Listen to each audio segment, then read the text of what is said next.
Donc, bonjour à toutes et à tous, je m'appelle Pierre, je travaille au sein de la cellule Technopédia qui officie au niveau du CP11, qui est donc une fédération de pouvoirs organisateurs. Mais a priori, si vous êtes ici, vous le savez, mais il est possible qu'on ait parmi nous ce qu'on va appeler des externes. Alors aujourd'hui, nous allons voir ensemble comment faire de vous des community managers. Parce que fondamentalement, si vous décidez de faire la promotion de votre établissement, de votre section, département ou de votre classe sur les réseaux sociaux, mais vous allez faire de la gestion de communauté. Parce que concrètement, c'est ça le but, c'est de toucher un maximum de personnes pour communiquer vos différents messages. Il est un tout petit peu plus que 10 heures du matin. Nous sommes le mardi 21 janvier et au grand maximum, normalement, on devrait terminer avant midi. Il est possible que, selon les questions ou l'énergie du moment, je déborde un petit peu, mais l'idée, c'est de vous retenir au maximum 2 heures. Si je déborde et que vous n'avez peut-être pas le temps de tout suivre, ou si simplement votre emploi du temps est chargé, ne vous en faites pas. L'ensemble de la vidéo sera disponible immédiatement sur notre chaîne YouTube. Donc je vous ai présenté la cellule, très brièvement la cellule dans laquelle je travaille, mais il est important de signaler que cette cellule est financée par l'Europe sur le financement du plan de relance et de résilience, dont l'objectif est, pour l'enseignement, de rendre les enseignants plus résilients en cas de crise majeure. Ce plan a été lancé à la suite du Covid, où vous l'avez sans doute, enfin vous le savez sans doute, mais vous l'avez peut-être même vécu. Il a été assez compliqué d'enseigner, en tout cas au début, parce que personne n'était parfaitement armé à cette situation de cours 100% à distance. Ben voilà, ce plan de relance et de résilience, nous concernant, mais vise notamment à renforcer cet aspect de la chose, ainsi qu'à réduire la fracture numérique. Ok, je pense que sur un cadre réglementaire et légal, j'ai fait le tour de la chose. Vous devriez voir normalement derrière moi le très joli site de l'équipe Technopédia, donc sur technopédia-cp11.be. C'est l'instant autopromo, c'est rapide, mais si vous assistez pour la première fois à un de nos webinaires en ligne, bah, c'est l'occasion de vous rappeler qu'il y a moyen d'en suivre tout plein d'autres. Donc sur technopédia-cp11.be, vous allez retrouver l'ensemble de nos formations ainsi que des articles que nous publions régulièrement. Donc ici sur cette première colonne, vous avez l'ensemble vous avez les derniers articles. Vous voyez également les prochaines formations qui sont planifiées. On arrive d'ailleurs tout au bout du cycle actuel de nos formations. On va en planifier des nouvelles, ne vous en faites pas. Ces formations, elles sont également disponibles dans l'onglet que vous trouvez ici en haut. Et alors, il y a plusieurs types de formations différents. D'abord, il y a les formations qu'on va planifier, peu importe ce qui est prévu. Il y a des dates qui sont fixées pour différentes formations, ça c'est une chose. Ensuite, il y a des formations qui sont disponibles dans le catalogue, souvent ce sont les mêmes d'ailleurs, mais il y en a peut-être même un petit peu plus.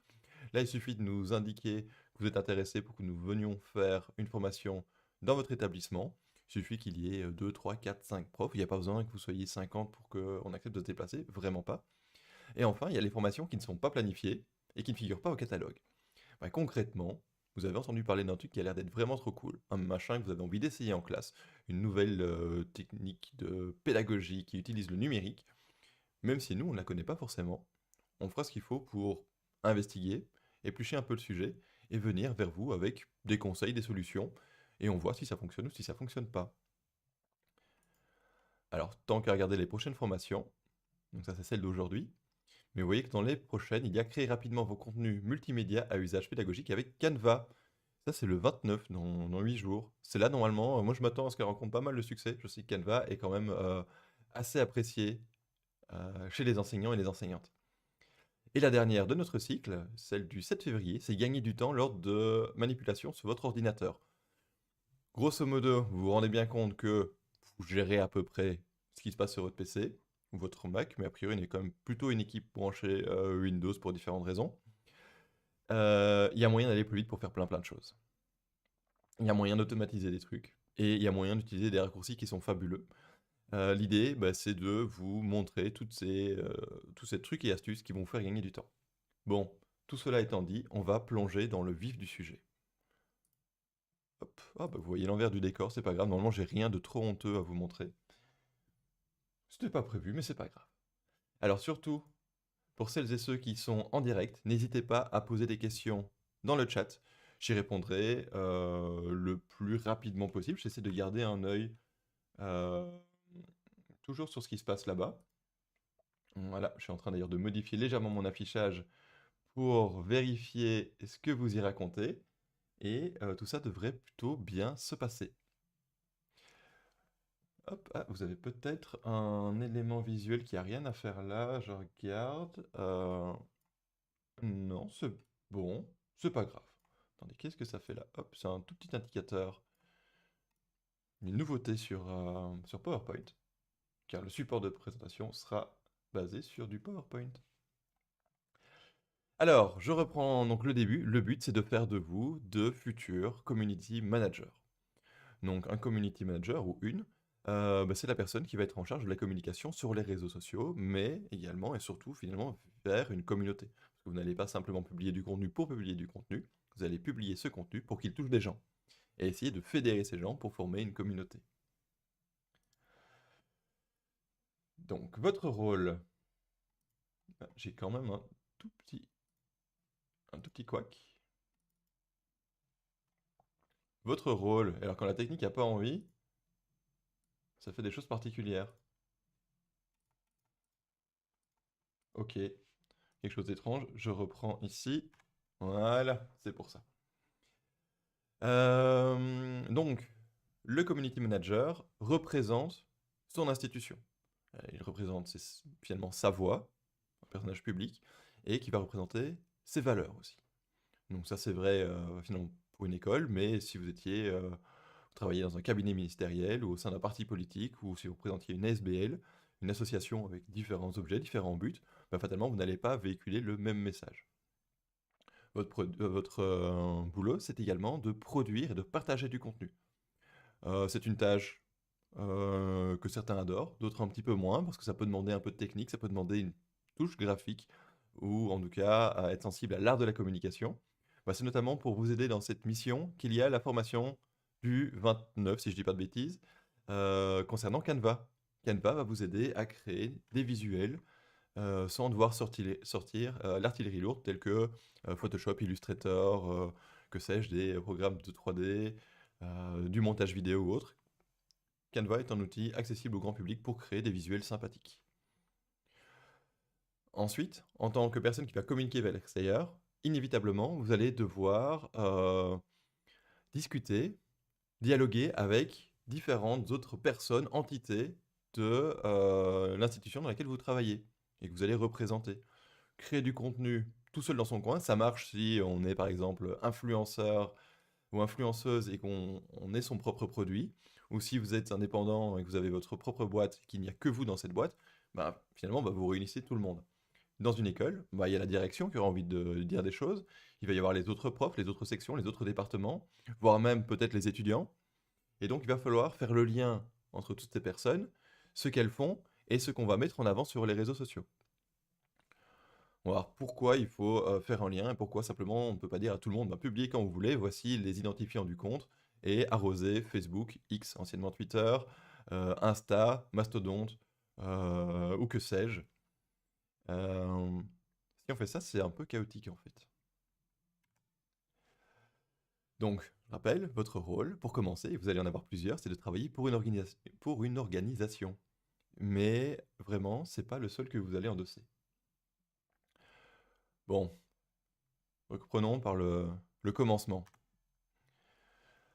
Si on considère que ce cercle un peu vide, c'est votre communauté, ben vous allez démarrer avec pas grand-chose. Vous allez peut-être avoir quelques petits grains de poussière d'étoiles qui vont représenter vos premiers abonnés. Bon, bah, typiquement, vous allez être abonné à votre prochaine. Bon, ok, vous n'êtes pas forcément le meilleur public. En tout cas, vous vous attendez à ce qu'il va être publié. Et puis, vous allez avoir deux, trois collègues, peut-être quelques apprenants, un membre de la direction, peut-être des représentants de votre pouvoir organisateur. Enfin, vous allez avoir quelques personnes, vous allez fédérer, qui vont être là dès le début. Mais vous n'allez pas vraiment devoir aller les chercher, ces personnes.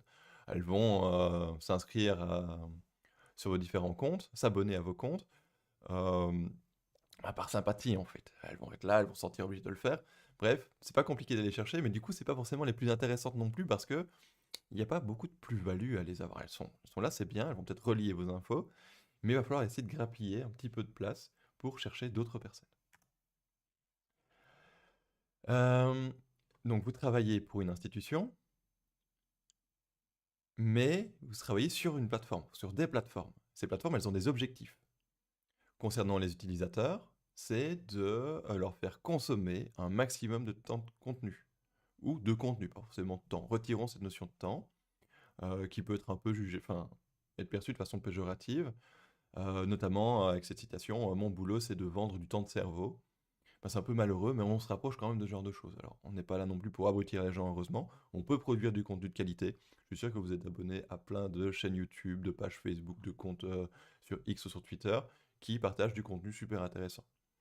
Je vais encore passer pour quelqu'un de bizarre, parce qu'à chaque fois que j'en parle en formation et que je demande si quelqu'un a vu telle ou telle série ou tel truc sur Arte, les gens me disent quoi, ça existe encore Arte? Ben voilà, moi je suis abonné aux différents comptes d'Arte et je trouve que le contenu proposé est plutôt super bon. Donc je vous invite à jeter un œil dessus d'ailleurs. Donc, le but des plateformes, c'est donc que les utilisateurs consomment du contenu, mais surtout chez elles, évidemment. Donc, il va falloir un certain taux de rétention, et puis un taux de personnes qui vont se promener d'une publication à une autre. Et c'est là que vous allez leur rendre service. Donc, finalement, votre rôle de community manager, c'est de travailler pour une organisation, mais de travailler aussi pour une plateforme. Donc, vous devez rencontrer les intérêts des deux. On va voir qu'il y a encore d'autres rôles. Euh, Concrètement, comment ça se passe pour gagner la confiance des plateformes? Bon, pour votre établissement, c'est relativement simple. La direction va vous dire, bon, moi je vais prendre l'exemple de Nico, mon collègue, qui d'habitude est mon binôme. J'aurais dû prévoir un... Attendez, je suis en train de faire un truc, mais je réalise que je vais déplacer quelque chose. Oups, ici. Et je vais peut-être me déplacer quelque part par là-bas. Je ne sais pas si ça se fait tout à fait en direct. Mais aussi approximatif que ce soit, ça va permettre que vous voyez un tout petit peu mieux les choses. Voilà, sinon le texte est derrière moi, vous ne le voyez pas. C'est pas génial. Normalement, c'est arrangé. Alors hop, je termine juste l'encart avec Nico. Nico qui est mon éternel binôme, qui est toujours présent. Mais là, on est embêté. En webinaire, c'est beaucoup plus compliqué d'avoir deux personnes. On a déjà essayé de trouver des solutions, mais c'était quand même pas idéal. Donc là, je le fais, je suis en monôme, concrètement. Et donc, je vais utiliser Nico comme exemple. Alors, Christophe qui nous dit, serait-il possible de déplacer votre vignette? Et ben voilà, en haut à droite ou en bas à droite, elle masque une partie du texte. Ben Christophe, sans doute que mon inconscient a lu une partie de ton texte et que j'ai réagi avant même d'avoir eu conscience d'avoir lu ce que tu m'as dit. Alors je sais pas du coup si ça veut dire que je suis hyper attentif ou si ça veut dire que nous sommes connectés, mais effectivement, c'est pas top d'avoir le visuel qui vient chevaucher le contenu. Ça c'est un truc que je dois réparer. À un moment donné, je vais modifier tous mes PowerPoint, ou en tout cas modifier le visuel du live pour éviter que le problème se produise à nouveau. J'en profite pour signaler, d'ailleurs, j'avais un petit retour me disant, attention Pierre, c'est bien, t'expliques que vous êtes financé par l'Europe, mais on voit pas tout le temps le logo, donc si quelqu'un arrive en cours de live ou regarde la rediff et zappe dedans, bah, la personne sera peut-être pas au courant. Donc, normalement, vous devriez avoir ce petit logo Next Generation EU qui est toujours un petit peu présent. Voilà, c'est le but, c'est que ce soit clairement identifiable. Parce que c'est normal, après tout, ils nous sponsorisent, c'est normal de leur laisser un petit peu la place quand même. Bon, reprenons l'exemple de notre Nico. Bon, bah, Nico va ou a communiqué pour son école. Bah, rapidement, il a gagné la confiance de son école. La direction lui a dit, a priori, les réseaux sociaux, c'est ton dada, donc nous on te fait confiance, communique. Ok, degré de confiance, 100%. On va voir s'il fait des boulettes. Ce niveau restera à 100% et il aura les coups des franges. En tout cas, j'espère que c'est comme ça que ça pourrait se passer pour vous. C'est plus compliqué avec les plateformes. Et alors là, on peut mener des expériences. Moi, je l'ai fait au mois de mai. Il y a longtemps que je ne l'avais plus fait. Je l'ai fait un mois de mai passé. Et donc, j'ai testé. J'ai créé des publications et j'ai regardé en temps réel comment elles se comportaient. Et puis laquelle va mieux fonctionner, etc. Mais grosso modo, vous allez lancer votre première publication Et les plateformes, alors je vais utiliser le terme plateforme qui est super générique, mais pour parler donc de Facebook, Twitter, X aujourd'hui, Mastodon, je suppose que oui, mais j'en suis pas sûr. Instagram, TikTok et autres. Grosso modo, sans rentrer dans le détail, on va dire qu'on est ici dans une initiation, une introduction au community management, donc on va pas rentrer dans le détail des algos, mais quand même dans les fonctions, les fonctionnalités de base. Donc vous allez lancer votre publication et les plateformes vont dire, OK, Nico nous envoie du contenu. Bon, bah, il est nouveau chez nous, on va donc le tester. Et on va soumettre cette publication à, mettons, 100 personnes. Les 100 personnes qui vont voir la publication passer quelque part, il y en a peut-être 10 qui vont cliquer dessus et lire ce qui se passe dedans. 10, c'est peut-être pas si mal. Si vous pensez au nombre de fois où vous faites du scroll infini sur les réseaux et toutes ces publications sur lesquelles vous n'allez jamais cliquer, ben en fait, on est un paquet à faire ça. Et donc, en fait, il n'y a pas forcément beaucoup de publications qui rencontrent un taux de conversion de 10%. Donc, c'est le fait de passer devant les yeux de quelqu'un et que la personne va cliquer dessus, une conversion au niveau de l'action. C'est pas toujours le cas. Donc, peut-être que les plateformes, elles vont se dire, OK, Nico, il nous a mis une petite publication, ou il nous a créé une vidéo, si on prend l'exemple de YouTube, et il y a quand même 10% des gens qui ont vu la vignette, qui sont allés voir ce qui se passe. Ça, c'est pas si mal. Nico, tu as une première petite gommette. Ça, c'est pas mal. Donc, on commence à gagner de la confiance. Ensuite, Nico, 3 jours plus tard, crée une deuxième publication. Les plateformes, je vous rappelle, elles vous ont accordé leur confiance. Elles se disent, OK, Nico, il a plutôt bien performé, 10% sur 100 personnes, c'est pas mal. Hop, combien est-ce qu'il a de petites gommettes vertes? C'est bon, il en a une. On va passer au-dessus. On va passer à 200 personnes. Et là, la publication de Nico score un petit peu plus et monte à peut-être 25% de conversion. Là, les plateformes elles se disent, ça c'est plutôt pas mal. On lui a donné accès à plus de personnes. Sa publication a performé à peu près, donc au moins aussi bien, mais même plus. Plusieurs gommettes vertes d'un coup. La fois suivante, une semaine plus tard, Nico publie à nouveau quelque chose. Là, les plateformes vont lui dire, OK, Banco, on monte à 1000 personnes. Nico rencontre toujours les objectifs minimaux attendus par les plateformes. Disons qu'il a un petit peu baissé, on va dire qu'il a 15%, mais c'est toujours sans doute largement au-dessus de la moyenne. Nouvelle gommette verte. Et là, on a un cercle vertueux. Alors, si vous faites des tests, concrètement, c'était comme ça que ça s'est passé pour moi au mois de mai, alors qu'il y a quand même un paquet d'années que j'ai de l'expérience avec les réseaux sociaux. D'ailleurs, je vous ai pas encore parlé de mon expérience. Je le fais l'étape d'après. Donc, j'étais parti en randonnée, je sais pas, où ça? Dans les gorges du Verdon. Excusez-moi, j'ai eu un moment d'absence. J'ai dû me représenter les falaises abruptes, El Canyon, pour me souvenir d'où j'étais. Et j'ai testé chaque jour d'envoyer un réel. Les réels, c'est pas forcément les ou un short, c'est pas vraiment les trucs que j'utilise le plus. Je me suis dit, tiens, je vais profiter d'être en vacances pour bosser mes réels. Il y en a qui bossent leur anglais, il y en a qui étudient des cours de physio ou que sais-je. Moi, j'ai bossé mes réels. Et ok, ça touche quelques personnes, ça marche pas mal. C'est un moment où j'avais sans doute pas beaucoup de concurrence. On en parlera plus tard de la concurrence. Et donc, même si j'étais là à une période où il y a moins de randonneurs et de randonneuses, parce que j'étais là au printemps, alors que les gens ils sont plutôt en abondance durant l'été, mais j'avais également moins de concurrents. Et donc ça a plutôt pas mal fonctionné. Et il y en a une qui a scoré à fond, une où j'ai pu filmer l'un des premiers, c'est quoi? C'est des lézards verts, il me semble. Super gros lézards qui sont tout jolis, ou à tête bleue. Je sais plus. Enfin, ils sont typiques de la région, enfin du sud de la France même. Et là, fatalement, les gens voient oh, une espèce de mini dragon qui se promène sur le sol. Qu'est-ce que c'est? Et ça fonctionnait, mais super bien. J'étais sur le chemin du retour en voiture, enfin, ma compagne conduisait, moi je regardais les performances de ma publication. Et de minute en minute, il y avait des centaines ou des milliers de personnes en plus qui ont vu ma publication. Et vraiment, courbe exponentielle, ça monte de plus en plus vite. Là, en 5 minutes, paf, plus 1500 personnes. 5 minutes après, 3000 personnes de plus. Donc c'était vraiment là, sur ce nouveau compte que j'avais lancé, en gros, c'était vraiment la meilleure perf. Mais déjà, j'avais pu observer ce petit truc de une gommette chaque jour, plus de confiance, une meilleure exposition pour les publications suivantes. Et alors que ma publication, mon petit lézard vert, était en pleine ascension fulgurante, sky is the limit, il était prêt à tout dépasser. Et là, il a heurté le plafond, plafond de confiance octroyé par la plateforme sur laquelle je publiais. Et donc, pile quand j'arrive à peu près à 10 000, pouf, alors que vraiment, ça montait, mais super vite, ça s'est arrêté net. Mais vraiment, à, à la seconde près, quoi. Il y a eu une limite d'exposition.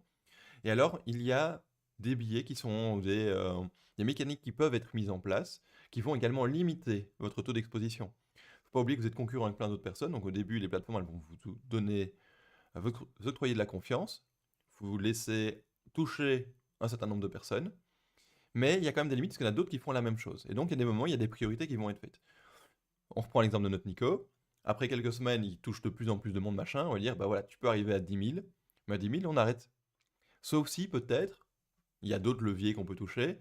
Le taux de conversion de la publication de Nico, j'en bafouille tellement c'est spectaculaire. Nico est très impressionnant. Touche peut-être, je sais pas moi, les 65% de conversion. Bah là, même s'il y a un plafond qui a été mis, peut-être que quand on atteint un certain score, peut-être qu'on a le droit de contourner ces publications, enfin ces limites en termes de publication. C'est ce qui arrive quand une publication est virale. Il y avait sans doute une limite, celle qu'on a d'habitude et qu'on n'atteint pas forcément. Et quand vraiment quelque chose est viral, on ouvre complètement les portes. Et là, c'est all-in, le casino vous file des jetons. C'est exactement la même chose. Alors j'espère que mes comparaisons sont pas trop foireuses et que je vais pas vous perdre. Mais grosso modo, c'est l'idée. Remplissez vos missions vis-à-vis des plateformes et elles vont vous donner de plus en plus de crédit et de confiance. Ce qui va vous permettre de gagner de la visibilité.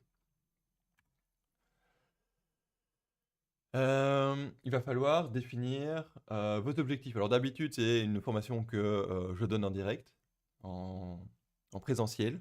Et donc on discute un petit peu de quels peuvent être les objectifs. Donc ici, slide vide. Donc on passe à l'étape suivante. Bah, pour votre école, votre classe, votre département, etc., bah, ça va d'abord peut-être être de se faire connaître. Voilà, nous sommes l'école de... Qu'est-ce que je pourrais prendre comme exemple? Euh, Dans ma vie personnelle qui pourrait devenir, enfin, qui va peut-être devenir professionnelle, je suis en train de devenir accompagnateur en montagne. J'aime bien vous raconter un peu ma vie, comme ça vous comprenez mieux que vous savez pas uniquement un bot généré par IA qui vous raconte ses histoires. Je vous inviterai peut-être à aller voir un truc sur Redgen un de ces jours. On fera peut-être un live, un webinaire là-dessus. L'organisme qui forme, enfin, les organismes qui nous forment en tant que futurs accompagnateurs, accompagnatrices en montagne, sont pas forcément très connus. C'est d'une part le club alpin belge, ça fait sourire les gens, hein, il y a un club alpin en Belgique alors qu'il n'y a pas de montagne. Et de l'autre, c'est l'Union professionnelle des métiers de la montagne, qui est encore plus obscure, parce que on dit, tiens, il y a une sorte de syndicat pour les gens qui travaillent en montagne en Belgique, là où il n'y a pas de montagne. Comprenez que tout le monde ne connaît pas forcément ces deux institutions. Donc le but, ça pourrait être de commencer par se faire connaître. Ensuite, de communiquer un message. Donc se faire connaître, c'est dire, hey, on existe, on fait un peu de pub. Hey, vous savez, l'UPMM, ça fait ça, et ça fait ça, et ça fait ça. Ah, vous aimez la montagne? Ben, venez au club alpin belge, on va vous former à devenir premier de cordée. On va vous former à l'autonomie en bivouac. On va vous former à la gestion de la trace pour pouvoir planifier vos itinéraires de randonnée et de trek. Ça pourrait être une chose. Communiquer un message. Eh, vous savez, nous, le club alpin belge ou l'UPMM, on organise une formation à la rentrée. Elle démarre début septembre. On a un examen d'entrée qui se passe fin du mois.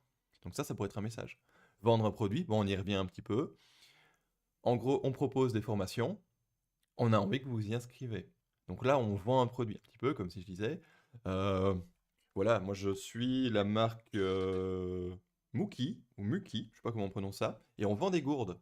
Le but, c'est de faire la promotion de nos gourdes sur les réseaux sociaux pour que vous puissiez les acheter avec un petit bouton, un petit call to action qui va dire, hop, vous cliquez là-dessus pour venir commander nos produits. Là, c'est un peu la même chose. Alors, c'est une façon de présenter les choses qui déplaît parfois, mais concrètement, quand on travaille dans l'enseignement et qu'on représente une institution et qu'on veut avoir plus d'inscrits, ben, en fait, on vend un service. C'est pas forcément la façon de formuler les choses qui me plaît le plus, mais concrètement, c'est ça. J'espère que je choque personne, mais votre produit, votre service, c'est les formations que vous donnez. Euh, donc voici les objectifs les plus fréquents. Ça pourrait aussi permettre à des gens de venir assister à un colloque que vous organisez, à venir participer à votre journée porte ouverte. Mais grosso modo, on se retrouve dans ces catégories-là. En faisant tout ça, le cercle tout à l'heure, il s'est plutôt bien rempli. Vous avez maintenant un petit peu plus que de la poussière d'étoiles, vous commencez à avoir des étoiles bien brillantes qui se trouvent à l'intérieur. Donc vous avez agrandi votre communauté parce que vous avez publié du contenu, que ce contenu, il a rencontré l'intérêt des utilisateurs et des utilisatrices des plateformes. Ces plateformes vous ont octroyé de la confiance et vous avez touché de nouvelles personnes.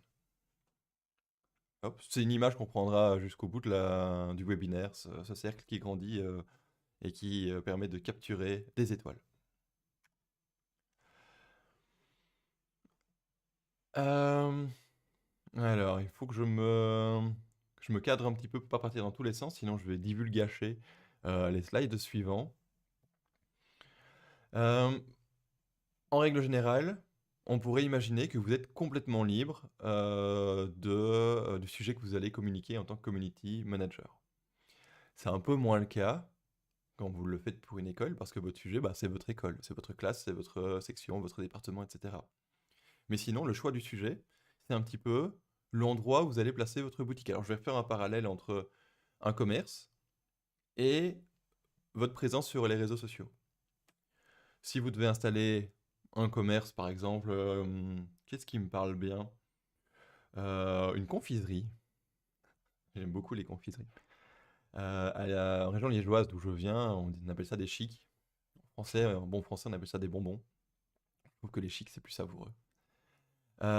Choisir où vous allez placer votre boutique, c'est le choix de votre sujet. C'est finalement l'endroit où il y a des gens qui vont passer. Si vous choisissez un sujet de niche, c'est comme si vous alliez choisir en quelque sorte un type de produit et un endroit qui sont peu fréquentés. Ça ne veut pas dire que c'est un mauvais choix, mais c'est très spécifique. Si vous placez votre boutique dans une des artères commerçantes principales de la ville, fatalement, vous allez potentiellement toucher plus de monde. Il y a des sujets qui touchent plus de monde que d'autres. La randonnée est un sujet qui monte, mais qui n'est peut-être pas aussi suivi que le football, par exemple. Mais, vous, votre sujet, ça va être votre école. Et là-dessus, vous n'avez pas trop d'emprise. La boutique que vous allez installer, donc par exemple à Liège, mettons rue Cathédrale, vous allez avoir X milliers de personnes qui passent devant tous les jours. Il y en a un certain nombre qui, mettons, peu importe ce que vous vendez, vont franchir la porte. Bon, si votre devanture est toute pourrie, bah, les gens vont pas trop y rentrer. Par contre, si vous réussissez à augmenter l'attractivité, donc en rendant la devanture de votre magasin super aguicheur, bah, il y a des gens qui vont se dire tiens, c'est joli, ils ont l'air bons, c'est bonbon. Je vais rentrer, je vais aller voir ce qu'ils ont.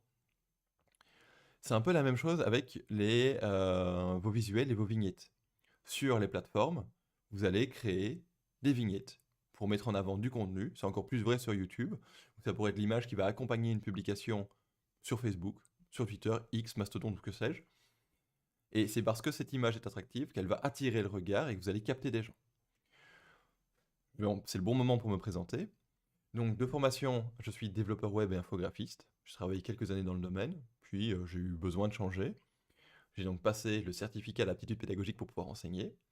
Et pendant cette formation, après cette formation, jusqu'à ce que finalement j'ai le poste que j'occupe pour l'instant, en tout cas le type d'activité que j'occupe pour l'instant, j'ai été community manager. C'était vraiment mon occupation à temps plein. Et donc je gérais des communautés pour des jeux vidéo, c'était mon domaine. Mais j'avais également mon identité propre en tant qu'influenceur créateur de contenu. Je faisais des vidéos sur un jeu qui n'était pas hyper connu, mais qui avait quand même voilà, son public. Je me disais, mes vidéos, moi alors, en toute mauvaise foi, toute subjectivité, je trouvais que mes vidéos étaient meilleures que celles de la concurrence. En tout cas, euh, même si j'étais pas forcément le mec le plus rigolo au monde, j'étais plutôt un type sérieux et didactique. Je me disais, mon contenu, il est plus qualitatif que d'autres qui montrent pas grand-chose. Mais je vois que ces vidéos-là, elles performent plus. Ok, bon, je suis infographiste. Je trouve que mes vignettes, elles sont quand même pas très terribles. Les couleurs étaient un petit peu ternes, il n'y a rien qui ressort, il n'y avait pas d'expression faciale parce que je ne mettais pas ma petite bouille en visuel, dans le visuel. Or, on le sait, mettez de l'humain sur quelque chose, ça capte l'attention. assez typique dans les agences, mettez de l'humain, mettez des enfants. Euh, donc j'ai changé tous mes visuels. Ça m'a pris une après-midi, le temps de chercher des trucs qui me plaisaient sur le net, d'autres exemples. Et alors attendez, je suis en train de me dire que à nouveau, vous n'avez pas tout le texte, mais c'est à peu près bon. Je viens de vérifier le retour. On va dire que ça va. Je ferai plus attention la prochaine fois. J'ai modifié tous mes visuels. J'ai tout changé d'un coup. Les nouvelles vidéos que j'ai publiées, immédiatement ont fonctionné beaucoup mieux parce que c'était plus attractif. Plus fou, les anciennes vidéos qui vivaient leur vie paisiblement, elles avaient eu un taux, enfin, elles avaient été vivantes au moment où je les ai lancées, et puis fatalement elles perdent un petit peu leur attention parce que ça parlait d'actualité pour le jeu vidéo que je couvrais. Même celles-là ont commencé à remonter. Et donc j'ai augmenté l'attractivité, donc j'ai permis à plus de personnes de franchir la porte de ma boutique en changeant l'aventure. C'est vraiment ça qui s'est produit. Évidemment, ça demande de faire quelques tests. Les plateformes proposent parfois des systèmes de testing AB. Vous allez créer deux visuels différents pour la même publication et vous allez pouvoir comparer les résultats des dés. Donc l'AB testing, c'est vraiment ça. Donc mettons que Nico ait atteint un plus gros step au niveau de la confiance octroyée par les plateformes. Et maintenant, les plateformes lui laissent toucher 50 000 personnes. Nico veut tester ses nouvelles vignettes. Il accède à l'outil de testing AB fourni. Il me semble que YouTube le fait, peut-être Facebook aussi, je ne sais plus tout à fait. Désolé, on est dans quelque chose d'assez général, donc je ne vais pas rentrer dans le détail et parler vraiment des spécificités de chaque plateforme. Et donc, 25 000 personnes pourront être touchées par la version A, 25 000 autres par la version B. Et Nico va pouvoir comparer la performance de sa publication. La première va peut-être toucher, il va rester sur son 10% de taux de conversion. Et la deuxième, elle va monter à 35%. Et ben, ça montrera que le deuxième visuel est largement meilleur que le premier. Et ça va vous permettre d'effectuer des choix éclairés sur la façon de communiquer, de créer des visuels. C'est vraiment super important. Hop, passons à la suite. Bon, vous avez choisi votre sujet. Bon, vous n'avez peut-être pas trop le choix parce que c'est votre école et qu'il est là. Vous avez compris comment rendre plus attractives vos publications. Maintenant, il va falloir créer du contenu de qualité. Imaginez ma boutique de bonbons. Elle est bien située, artère commerçante. Elle a une jolie devanture. Les gens passent la porte, mais mes bonbons sont dégueulasses. J'ai acheté des bonbons du déstockage d'un grossiste, des bonbons qui étaient vendus il y a 3-4 ans, qui sont devenus tout secs, dont le goût est en partie évaporé. Là, c'est pas génial. Les gens vont venir consommer un peu de mon machin et ils vont trouver qu'ils sont dégueux. Et donc, ça va pas aller. C'est un peu la même chose. Si vous trouvez un chouette sujet, bon, à votre école, on va dire que c'est un chouette sujet, vous présentez des super visuels, des trucs super attractifs avec des têtes de oh, vous ne devinerez jamais ce qu'il a fait pour. Enfin voilà, ce genre de truc. Euh, Mais que derrière, le sujet n'est pas intéressant, bah, les gens vont franchir la porte, ils vont pas rester, ils vont pas revenir. Ça aussi, c'est important pour les plateformes. Si les gens ne viennent qu'une fois, ne reviennent plus, enfin du coup ne reviennent plus ensuite, s'ils viennent et qu'après quelques secondes, millisecondes, ils foutent le camp, c'est quelque chose qui merde de l'autre côté. Donc vous allez devoir créer du contenu, donc du contenu qui va rencontrer les intérêts du public, pour pouvoir en faire des acheteurs, des gens qui vont venir régulièrement et consommer votre contenu. C'est grâce à ça, à la qualité du contenu, que vous allez fidéliser les gens, c'est-à-dire les faire revenir. Et alors, Graal du Graal, vous allez générer de l'engagement. Donc, c'est quand on parle de liker, suivre, partager, s'abonner, c'est finalement ce qui va permettre de créer une communauté. Donc, vous avez un sujet, vous avez des gens qui passent devant. Parmi les gens qui passent devant, il y en a qui vont franchir la porte, donc ils vont cliquer sur la vignette, sur votre publication, la lire jusqu'au bout. Ces personnes vont revenir, vont trouver que votre contenu leur plaît. Il leur plaît tellement qu'elles vont poser des petits pouces, des petits cœurs, des petites étoiles, hein, tout ce qu'on veut. Vont commenter, ça aussi c'est important, et donc vont partager, enfin vont adhérer à votre contenu et ces personnes vont former une communauté. Et là, vous êtes vraiment dans le community management, vous avez réussi à fédérer des gens autour de ce que vous souhaitez communiquer. Et donc, notre petit cercle rempli de quelques grains de poussière d'étoiles au début, maintenant contient des étoiles, mais carrément des bouts de galaxies, des choses comme ça dedans. Ça, c'est top. Parce que concrètement, ces étoiles et ces galaxies, elles représentent d'autres personnes, d'autres community managers, des personnes qui ont également un pouvoir d'influence sur les réseaux sociaux. Nous avons tous un pouvoir d'influence.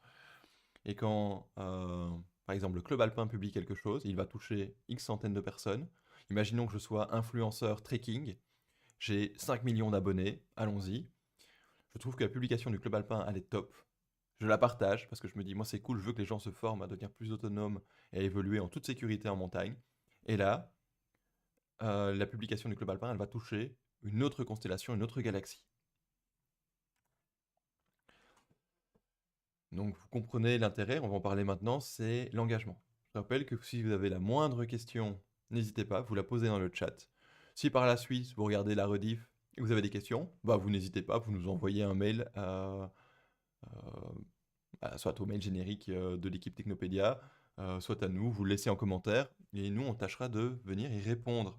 Ou alors quand on se voit en vrai dans une école, vous n'hésitez pas à nous en parler. Alors au niveau de l'engagement, je l'ai déjà brièvement dit, donc il va y avoir les likes, le petit pouce bleu sur Facebook, le fait de suivre. Alors là, il y a deux façons de suivre, il y a suivre et s'abonner. Il y en a un qui est un peu mieux que l'autre. Il y a le partage. Ça c'est top, c'est je décide de prendre la publication, je la rajoute et je la partage à mon propre cercle. Ça c'est vraiment quasiment le mieux que vous puissiez avoir. Donc liker, c'est montrer, alors je vais simplement vous lire la définition, qui commence à dater un petit peu. Montrer de l'appréciation pour le contenu, c'est la première forme d'engagement. C'est le niveau 1. Alors il y en a qui pourraient dire la première forme d'engagement, non, c'est encore de venir lire et accéder à votre contenu. Ok, ça dépend un petit peu comme en informatique, en mathématiques, est-ce qu'on commence à 1 ou est-ce qu'on commence à 0? C'est la même chose, mais disons qu'on est quand même dans un engagement plutôt de bas niveau, sans que ce soit péjoratif, mais basique. Et donc, plus vous allez avoir de likes, plus les plateformes vont vous donner, vous accorder de confiance. C'est une autre façon de le faire. Donc, il y a ce taux de conversion de personnes qui vont cliquer sur vos publications, sur votre contenu et le consommer. Bah, les likes, c'est aussi une façon de gagner de la confiance parmi les plateformes. Donc, ça va contribuer à augmenter la visibilité de vos publications parce que vous allez profiter d'une meilleure confiance de la part des plateformes. Suivre, ça veut dire que, ok, moi j'aime tellement le contenu publié par Nico que je ne veux pas louper les prochaines publications parce que ça m'intéresse. Mettons que je vais prendre un autre exemple. Dans 2 jours, Nico et moi, on sera membres d'un jury pour les travaux de fin d'études à la Haute École de la province de Liège. Et peut-être qu'on trouve que le sujet de la section dans laquelle on intervient, qui est écriture multimédia, c'est un sujet qui nous passionne et que la section publie régulièrement du contenu, et ben, j'ai envie de me tenir informé parce que je trouve que leur contenu est de suffisamment bonne qualité pour que je souhaite voir plus souvent son contenu apparaître dans mon flux de publication, flux d'actualité. Ça, c'est top parce que ça veut dire que ce sont des gens que vous n'allez plus devoir aller chercher. Ces gens, ils vont sortir finalement de ce pool, de cette quantité de personnes. Donc on revient aux 50 000 que Nico pouvait toucher sur sa dernière publication. Et, donc il est 10 000 followers. Ben, ces 10 000 là, ils vont en quelque sorte, il faut prendre des pincettes, c'est une approximation. Si vous êtes à fond branché réseaux sociaux, vous allez dire Pierre, peut-être que c'est un tout petit peu trop schématique, mais dans l'idée, vous serez d'accord avec moi. Ces 10 000, ils sont hors quota. Vous allez les toucher quoi qu'il se passe. Et donc, vous allez avoir vos 50 000 plus vos 10 000. En plus, les 10 000, ils vous suivent, ils veulent voir le contenu. Et donc, ça va booster mais énormément l'efficacité de vos publis. Ensuite, il y a le partage. Ça, c'est vraiment le top du top. J'adore tellement les publications de Nico qu'il réalise pour la section écriture multimédia que ces articles, je les partage régulièrement sur mon compte, par exemple. C'est le top aussi hein, pour les messages engagés, les messages politiques et autres. Si vous êtes candidat ou candidate et que vous avez des gens qui partagent vos publications, vos réflexions sur un sujet, bah, vous allez toucher plus de monde. C'est vraiment, voilà. Je reprends ma boutique de bonbons. Euh, Bah, c'est le bouche à oreille. C'est le fait que les gens vont en parler autour d'eux. Ils vont dire, hey, vous savez, non, l'artère commerçante principale de la ville de Liège, il y a une nouvelle boutique de bonbons tenue par Pierre. Et ils sont vraiment très très bons, ces bonbons. Bah voilà, le partage, c'est à peu près ça. Tiens, tu veux un gâteau d'anniversaire constitué en bonbons? Je te conseille d'aller dans la boutique de bonbons de Pierre. Voilà, on est à fond dans le partage.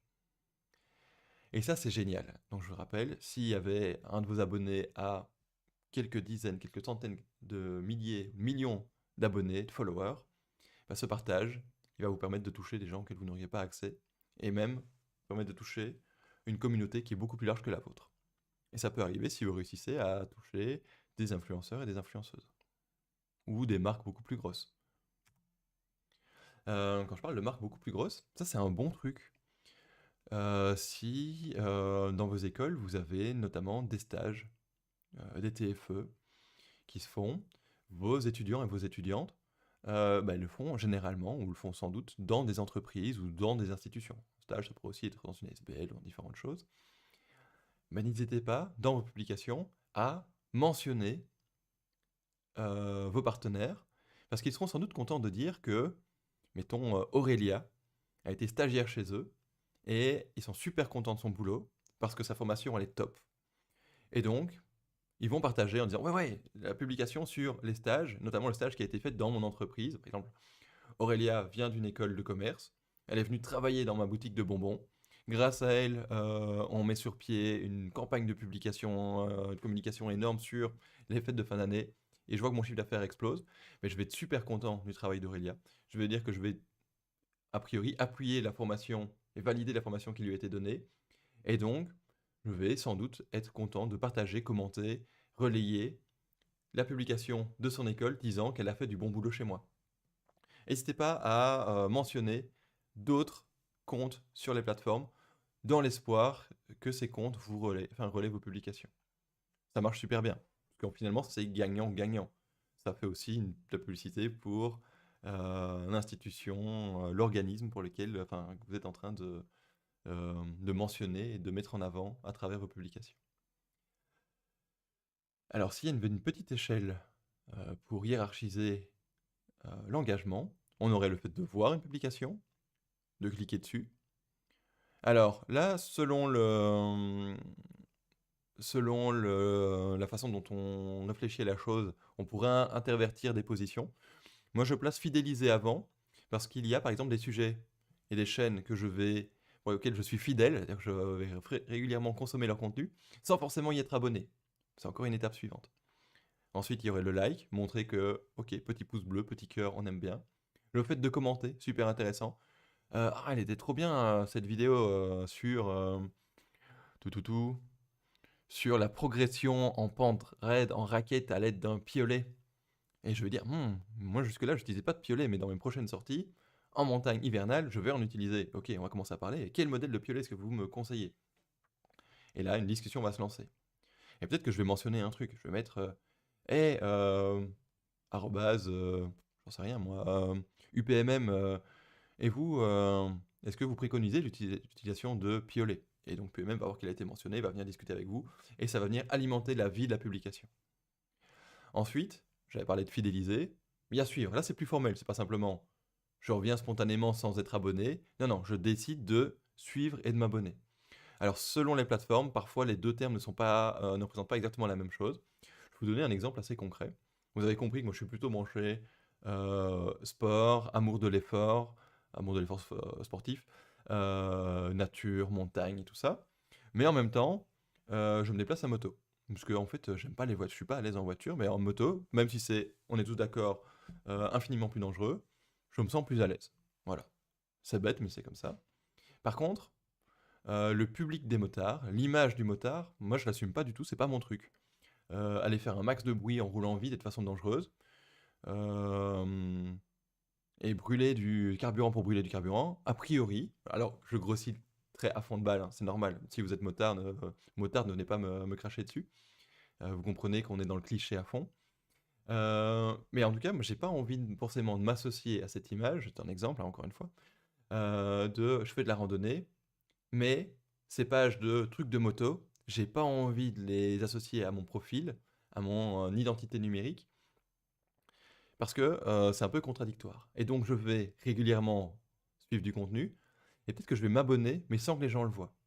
Et donc ça va être la différence entre suivre et s'abonner. Ça va vraiment dépendre d'une plateforme à l'autre. Vous comprenez que, voilà, par exemple, dans les jeux vidéo, moi je touchais un public 25-45 ans, même plutôt, ouais, si 25-45, c'était plutôt cette tape-là, elle est peut-être 30-45. Des gens qui ont un pouvoir d'achat énorme, peuvent parfois consacrer du temps au jeu parce que les enfants sont assez grands, qu'ils ne doivent plus s'occuper des devoirs, etc. Et donc retrouvent du temps pour les jeux vidéo, mais n'assument pas forcément sur, mettons, Facebook, de liker les publications d'un jeu, mettons, Diablo 4. Parce qu'ils ont peut-être leur patron, leurs collègues, etc. et qu'ils n'ont pas envie de mettre en avant cet aspect de leur vie. Bah, ça va être vraiment être ça, quoi. C'est je te suis, mais j'assume pas complètement, par exemple. Voilà. Comme ça, c'est le randonneur qui assume pas d'être un motard, par exemple. Et au bout, il y a le fait d'acheter. Bah là, on sort un peu de la plateforme. Chez vous, vous allez avoir des gens qui vont voir vos publications, cliquer dessus, qui vont revenir voir ce qui se passe, qui vont liker en disant «Ouais, ça a l'air d'être cool les portes ouvertes», vont venir à vos portes ouvertes. Là déjà, on sort hein, finalement des réseaux. Vont encore se renseigner et vont s'inscrire et suivre une formation peut-être, je sais pas moi, prenons une école que je suis, à l'Institut des langues modernes, vont s'inscrire à un cours d'espagnol parce que l'été prochain, ils ont prévu d'aller randonner dans les Pyrénées et que parler espagnol en plus français, ça leur paraît être une bonne idée. Donc en gros, ils vont acheter votre service, votre produit. Et là, on n'est plus vraiment sur la plateforme, on est en dehors. Et là, on a pratiquement toute la chaîne de l'engagement. Quand tout ça est accompli, vous avez vraiment créé une communauté solide qui va fédérer différents profils. Vous allez avoir d'autres personnes qui ont de l'influence sur les réseaux, qui vont partager votre contenu, et vous allez créer des synergies, des cercles vertueux de la communication qui font qu'une publication va être relayée par quelqu'un, commentée, etc. Vous-même, vous allez d'ailleurs contribuer à l'essor des publications d'autres personnes. J'ai abordé plein de sujets jusqu'à présent. Surtout, vous n'hésitez pas à me le dire si c'était confus, je reviendrai dessus avec plaisir. Je suis conscient que ça va un petit peu vite, qu'on est parti pour... je sais pas moi. Attendez, je regarde où j'en suis à peu près dans l'ascenseur de mes slides. Ouais, on a pas mal avancé, on est à peu près à la... Attendez, je vais plus loin. On a franchi la moitié. Ça fait à peu près 45 minutes qu'on a vraiment abordé le sujet. Donc sans doute que dans 3 quarts d'heure maximum, on devra avoir terminé, mais ça fait beaucoup d'informations en si peu de temps. Donc n'hésitez pas à me poser des questions. Un petit peu comme si on était en vrai. On fera pas de pause, parce que si on s'arrête pendant 5 minutes, il y a trop de personnes qui vont arrêter de regarder la diffusion, qui vont partir. C'est pas bien. C'est un truc d'influenceur. On essaie de ne pas faire de pause quand on est en live sur Twitch par exemple, ou sur YouTube, parce qu'après les gens partent. Bon, pour faire tout ça, on va pouvoir quand même revenir au sujet principal déjà. Agir sur différents leviers pour réussir à mener à bien nos missions. Il va falloir choisir une bonne façon de communiquer. Et pour ça, notamment, on va cibler des mots-clés, des hashtags. Ça, c'est vrai également si vous gérez par exemple un site internet, un blog par exemple. Vous allez essayer de mettre en avant des mots-clés qui sont les mots que les gens vont saisir sur un moteur de recherche, que ce soit Google, Bing, mais également dans Facebook, sur YouTube. Le champ de recherche, finalement, c'est un moteur de recherche. Et vous allez essayer d'être bien positionné, d'avoir de bons scores, de bonnes performances sur certains mots. Par exemple, si je veux mettre en avant mon activité d'accompagnateur en montagne, bah sans doute que montagne, randonnée, trek, aventure, c'est les mots sur lesquels je vais essayer d'être les meilleurs. Le meilleur pour damer le pion à la concurrence. Pour ressortir du lot, quand quelqu'un va taper conseil randonnée, bah, j'aimerais bien qu'il tombe sur mon article de conseil en randonnée pour que ce soit chez moi qui vienne et pas chez quelqu'un d'autre. Et peut-être que chez moi, il va y avoir une petite pub, il va dire «Hey, vous aimez bien mes conseils? Bah, si vous veniez les écouter pendant qu'on part randonner ensemble.» Et hop, je chope de nouveaux clients. C'est l'idée. Ma boutique de bonbons, eh ben, bonbons, chic, boule, je sais pas ce qu'il y a comme autre terme pour désigner les confiseries, pas confiserie, sucreries. C'est des mots sur lesquels je voudrais être performant pour toucher un maximum mon public. Si dans la même rue, dans la même ville, il y a une autre boutique de bonbons et qui est mieux placée sur ces mots-là, bah, quand les gens vont faire une recherche, notamment sur par exemple, Google Maps, bah, ils vont peut-être aller plus tôt dans cette boutique que dans la mienne. Ça m'arrange pas. Les hashtags, c'est la même chose, hein. C'est finalement un moyen de navigation transversale. On va associer hashtag randonnée, hashtag bonbon. On va cliquer dessus, on va voir toutes les publications qui ont le même hashtag, grosso modo. Le fonctionnement varie un peu d'une plateforme à l'autre, mais ça reste l'idée, c'est un système de navigation transversale. Ça va augmenter la découvrabilité. J'ai été vérifier dans le dictionnaire pour voir si ce terme existait et il existe. Donc, c'est augmenter les chances d'être découvert par quelqu'un. Quelqu'un s'intéresse aux confiseries liégeoises et va découvrir le mot chic. Il va taper hashtag chic ou quels sont les meilleurs chics. Et hop, moi qui me suis bien placé dessus, en ayant un mot-clé régional, vais scorer à fond. Peut-être que l'autre boutique de bonbons de la ville, elle va utiliser le terme bonbon. Donc ce sont des Bruxellois qui sont installés à Liège, vont utiliser le terme boule. Mais du coup, à Liège, ils vont pas performer du tout parce que personne n'utilise, voire même plein de gens ne connaissent pas le terme boule. Et donc là, je vais lui damer le pion. Et hop, il va s'intéresser, cette personne va s'intéresser au chic, va découvrir ma boutique, va se dire, ah, c'est ça des chics. Je vais donc aller dans le magasin de bonbons de Pierre et hop, acheter 1 kilo de chic. Donc, choisissez bien vos mots-clés. Regardez ce que les concurrents font. Ça pourrait, pour vous, concrètement, être une autre école qui propose le même type de formation, les mêmes cursus, pas forcément dans la même région. On pourrait aller voir ce qui se fait en France, par exemple, mais regardez quels termes reviennent souvent. Donc, il y a ceux que vous allez trouver vous-même. Vous pourriez utiliser des outils qui vont vous aider à identifier des mots-clés et des hashtags qui vous concernent, mais regardez ce que font les autres. Ça peut être intéressant. Euh, je reprends un exemple. Dans le jeu vidéo, bah, mes mots-clés, ça pourrait être jeu vidéo. Si j'ai un truc sur Diablo 4, Diablo 4, Diablo, gaming. Mais j'avais découvert, par exemple, que Gamers Live ou Gaming Live étaient des mots-clés, des hashtags qui revenaient super souvent. Et moi, je les connaissais pas du tout. Je les ai ajoutés. Et ben, j'ai gagné des pourcents de fréquentation parce que j'avais augmenté la découvrabilité en mettant ces hashtags que je n'avais pas encore inclus jusque-là. En randonnée, pour prendre un autre exemple, ben, on pourrait dire randonnée, verdon, les arts verts, trekking, nature. Mais finalement, je vois que les mots-clés été, vacances sont super présents. Ils sont plus loin de mon sujet, mais ils sont souvent associés. Donc je vais toucher un autre public, des gens qui ne cherchent pas forcément de la rando, mais qui sont abonnés ou qui regardent beaucoup euh, les flux qui concernent le hashtag été et le hashtag vacances. Ben, du coup, je vais peut-être les toucher et réussir à atteindre un nouveau public, augmenter mon niveau de découvrabilité. Il y a donc plusieurs leviers pour augmenter la performance de vos publications. Alors d'habitude, il y a une petite phase, donc sur lesquels c'est une phase de discussion. Ici, c'est un peu moins pratique parce qu'en plus, il y a un délai qui se crée petit à petit entre ce que moi je prononce et le moment où vous l'entendez. Donc le moment où vous allez réagir, le moment où je vais le voir, il peut se passer plusieurs minutes. Donc on va passer cette phase de brainstorming et de mise en commun par des réponses que je peux vous donner. Mais il y a d'autres leviers qui existent. Donc j'en ai déjà parlé. Le plus évident, enfin, pour moi en tant qu'infographiste, c'est le plus évident. Je vais améliorer la qualité et l'attractivité de mes miniatures. Je vais pour ça créer des visuels qui sont plus attirants. Il faut également trouver une façon de rédiger qui est plus percutante. Pour ça, vous allez peut-être utiliser des emojis. Vous savez, les petits smileys, mais il n'y a pas que des sourires qui existent. Publication sur la randonnée, petites chaussures de randonnée, petit sac à dos, ça marche bien. Randonnée en montagne, la montagne qui est là, vous vendez des sucreries, des confiseries, le petit bonbon, vous lancez une opération cadeau, vous mettez un cadeau, ce genre de trucs qui vont permettre à votre texte de ressortir et de se distinguer des autres. Vous êtes, quand vous rédigez, vous écrivez forcément 15 pages, ça marche peut-être pas très bien comme technique d'accroche sur les réseaux. Par contre, peut-être que pour l'article de fond, ça marchera beaucoup mieux.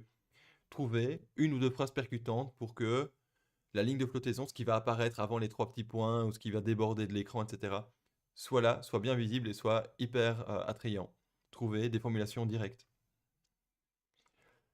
Et tout ça pour évidemment se démarquer et réussir à combattre l'attractivité des autres. On en a déjà parlé, il faut ajouter une valeur ajoutée pour les utilisateurs. Si sur un blog de randonnée, je donne que des conseils bidons, achetez du matériel de randonnée de qualité et trouver des chouettes chemins et que finalement mon article résume à ça, ça va pas être terrible. Si j'explique comment choisir, je sais pas moi, un sac à dos ultra léger et pourquoi le dynéma est plus intéressant que telle autre matière. Mais bon, ça coûte un bras, mais avec ça, vous allez gagner autant de pourcents de poids et donc pouvoir aller plus loin de façon plus facile parce que c'est plus léger. Enfin bref, si je rentre dans le détail et que je réussis à rajouter de la valeur, enfin, à donner de la valeur ajoutée à mon contenu pour que ça plaise et que ça rencontre les attentes des utilisateurs, bah, fatalement, j'améliore la qualité de mon contenu. Je vais un peu mélanger tous les mots dans les dernières phrases, mais vous avez compris l'idée principale. Là, c'est plus compliqué. Définir une ligne éditoriale. Ok, je décide de partager des trucs sur la randonnée, ou plutôt sur... Non, je vais rester sur la randonnée dans mes exemples. Euh, et après, je parlerai d'un exemple avec Nico. Je vais décider de partager des conseils et des trucs comme ça.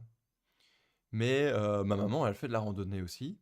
Et ça lui ferait plaisir que je partage sa randonnée du dimanche, sa marche à Deps. Peut-être que partager simplement une marche à Deps, c'est pas hyper pertinent, parce que ça va pas intéresser les gens, c'est trop commun. Par contre, un de mes potes de formation qui se lance dans un tour du Kera en hivernal avec une tente qui n'est pas une tente 4 saisons, mais qui est une tente ultra légère, ça va être plus intéressant parce que c'est une expérience inédite, c'est pas un truc qu'on voit partout. Et donc peut-être que parler de cette expérience-là plutôt que de l'expérience de ma maman en marche à Deps, ça serait plus pertinent. Sauf si votre public, par exemple, c'est, et sans du tout que ce soit dévalorisant ou stigmatisant, c'est un public 55 ans et plus qui marche dans la région et qui aime bien manger de la tarte après la rando, et c'est quelque chose que j'adore faire.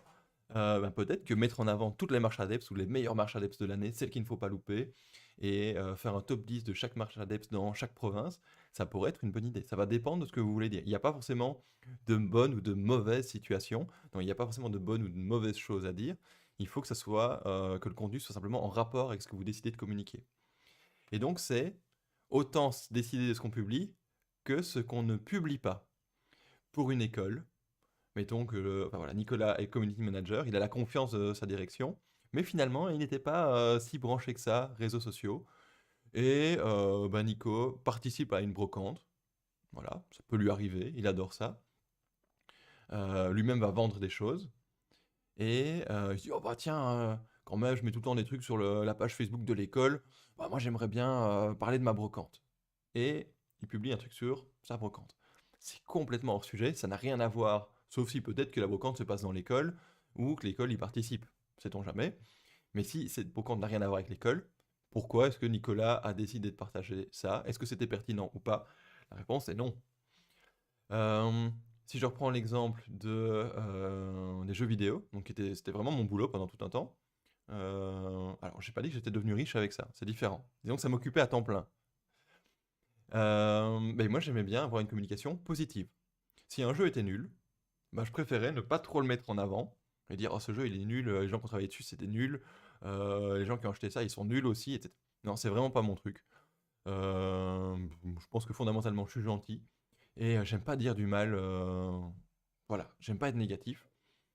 Et donc je ne parlais que de ce que j'aimais bien.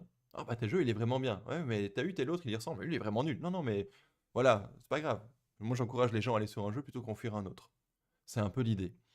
Si vous êtes community manager pour une confiserie, une boutique de bonbons, peut-être que vous n'allez pas communiquer sur le fait que la quantité de sucre qu'il y a là-dedans risque de faire prendre du poids aux gens. Mais vous allez peut-être partager l'expérience gustative exaltante, transcendantale de goûter telle ou telle nouvelle confiserie. Voilà, donc il faudra bien faire la part des choses entre votre rôle de community manager, votre personne sur les réseaux sociaux qui n'est pas la même, voire même vos attentes. Il va falloir faire abstraction d'une série de choses et publier dans l'intérêt de votre page, de l'institution que vous représentez. Si vous voulez que tout ça se passe bien, et pour faciliter votre vie, surtout au niveau de la coordination de tout ce qui se passe au sein de votre école et de ce que vous allez vous remettre en avant, il va falloir créer un calendrier de publication. Ça va être top. C'est un levier sur lequel vous allez pouvoir travailler parce que vous allez pouvoir rationaliser vos publications. Donc qu'est-ce que j'ai écrit d'intelligent ici? Donc planifier des publications, c'est organiser un calendrier de publications pour maintenir une présence régulière et pertinente sur les réseaux sociaux. Ah bah, régulière en gras, c'est un concept que je n'ai pas encore abordé aujourd'hui avec vous. Les plateformes, elles vous elles vous octroient de la confiance, mais elles vous en octroient plus si vous publiez régulièrement. Sinon, elles vont avoir tendance à vous oublier. Ah, Pierre, il a fait une bonne publication sur son lézard vert, mais il n'a plus rien publié pendant 2 mois. Oui, mais les gens, ils auront oublié son lézard vert. Donc, est-ce que vraiment on va continuer à lui consacrer, à lui donner autant de confiance? Bah, la réponse est non. Donc, si vous publiez une fois tous les 2, 3 mois, à part si vous êtes vraiment sur un truc de niche ultra performant, avec plein d'abonnés, vous allez finalement vous tirer un peu une balle dans le pied. Il vaut mieux un peu plus de publications, peut-être même un tout petit peu moins quali. Bon, là, franchement, ça se discute. Mais en tout cas, il vaut mieux publier régulièrement pour entretenir la flamme, entretenir la confiance que vous donnent les plateformes et maintenir ardent le désir de votre communauté de suivre votre contenu. Vous allez dire, ouais, mais bon, c'est compliqué, un calendrier, moi je sais pas ce que je vais raconter. Mais en fait, il y a plein de... Ah, il y a Christophe qui dit qu'il nous en va, qu'il s'en va, et qui regardera la suite en replay. Bah, à une prochaine, Christophe. Ou peut-être que tu verras ce message que je te laisse lors de la rediff. En fait, dans le calendrier, non, il y a plein de choses que vous allez pouvoir anticiper. Vous travaillez pour une école. Quels sont les moments de l'année importants? La rentrée, avec ses inscriptions, la limite de période d'inscription, les périodes de vacances, les jurys de TFE qui sont publics et vous souhaiteriez qu'il y ait du public qui assiste à vos jurys parce que le fait d'avoir un jury public avec plein d'externes, ça valorise le travail des étudiants, ça met en avant la collaboration et la confiance que, par exemple, des entreprises vous ont accordé à vos étudiants en acceptant de les accueillir. Ça pourrait être les journées portes ouvertes qui arrivent à peu près chaque année à la même date. Et alors, donc, il va y avoir la date du jour, journée porte ouverte, rentrée, etc. Jour J. Mais ça peut être bien d'en faire la promotion à J-7.